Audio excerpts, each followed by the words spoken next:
head volleyball coach, Brian Rosen. Team's coming off 2 sweeps over St. John's and Seton Hall last week, and they're back on the road at Providence and UConn. Coach, just give us an update on the team. Yeah, obviously good weekend to get 2 sweeps at home. The pink out was awesome. Just a great experience and opportunity for our team, for our fans, the community. And then back on the road, we fly out to Providence to face Rhode Island on Friday, and then get a really good top 50 UConn team on Saturday. So 2 kind of back-to-back matches, and so excited to get out there. And I think we'll continue to do some things with our lineup, get some people some experience. Nora played great this weekend. We're hoping to get Sage back here soon. So.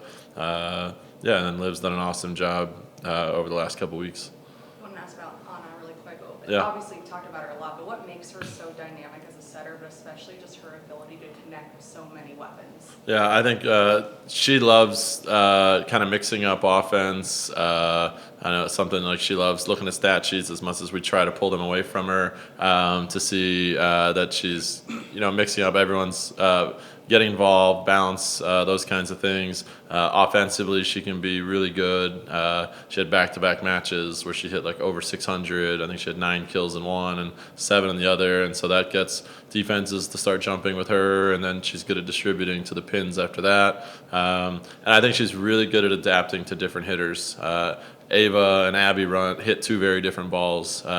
Wheezy and Kiara hit 2 very different balls in the middle. Jaya and our slide are very different, and so I think a lot of offenses and coaches would say, this is what our outside set looks like, now go hit it. This is what our middle set looks like, go hit it. We really try to make sure we're giving every player the right set for them, and Anna's done a really nice job differentiating that. The first projected seedings came out over the weekend. Just your overall thoughts on those and where you guys stand. Yeah, kind of where I thought it would be. I think there's such a jumble. I am on the RAC committee for our region, and the Big Ten is one of the leagues in our region, and they kind of just keep beating each other up. So it changes a lot each week, and sadly, a lot of injuries for a lot of teams right now, and I think that's forcing teams to just look very different than they did at the beginning of the year to now. And so knock on wood, we stay healthy and continue to get healthier, actually. And so 10's a great place to be. We know it's the midway point of the season right now, so a lot of volleyball still to play. But if the season ended right now, we'd get to host some volleyball matches here in the postseason. But we know it's not there yet. So I think it's something our team could look at and say, okay, awesome. What we've done so far has put us in this great spot, and now we got to finish it off. So staying clean and staying consistent is going to be really big. How do you keep your team from maybe getting comfortable when you are competing in kind of a league where you guys continue to be at the front of and challenging your players in that way? Yeah, thankfully our league is as deep as it's ever been. Again, 5 teams in the top 50 right now, which I don't know if it's ever happened. And so there's a great shot that we'll maybe get 4 teams in the NCAA tournament. So making sure our team understands that when we play UConn this weekend, that's going to be the same level of RPI team that we'd play in the first round of the NCAA tournament. And so making sure our team understands that all of these teams are really good, and with only 4 teams making the Big East tournament, we are getting everyone's best every single match, because it is going to be a dogfight for all 4 spots in the Big East tournament, ours included. And so right now Xavier's 1 game behind us in the Big East standings, so any slip up would hurt one of the goals for us, which is winning the Big East. I think you're at the midway point of Big East play. What is your overall takeaway from the first half, and what's one thing that you want to see this team kind of hone in on as you ramp up toward the postseason? Yeah, I think our league's really good, and they go really fast. It's something we've kind of had to adjust to as Big East play started. In preseason play, we play a lot of really big, really physical teams that just play high. And then once you get to Big East play, it's a lot of really fast teams that try to beat you in seams and beat you with off speed and things like that. So just kind of changing the way we defend, which is great to see different styles. I know last year when we got to the second round of the tournament, we played Ole Miss, who went extremely fast last year. And so I think the Big East really helped us prepare for a team like that. And so So yeah, really like where we're at.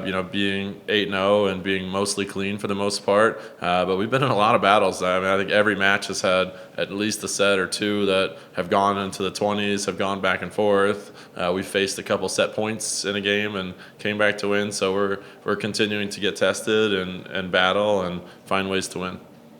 Has there been more of an effort to feed the middles a little bit? Obviously, we saw that on Sunday. Yeah, so I do coach the middles, and so I've always been set the middles first as the head coach at NSU.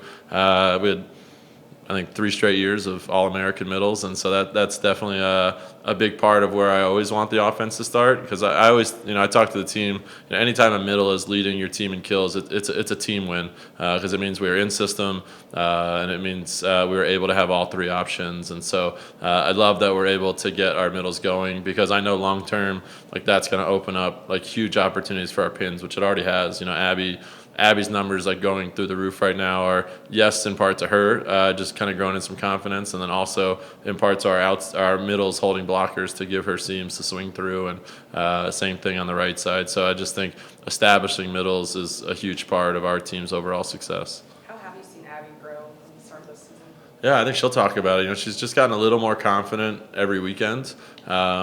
We've been very conscious of changing, like, her set. I think we went a little too slow for her, and so we've sped her set up, and that's been a really big change for her. And I think probably about 2-3 weeks ago we made that change, and I think she's hit like over 300 every match since. So just getting her going a little bit faster, letting her hit in seams more, use blocks a little bit more.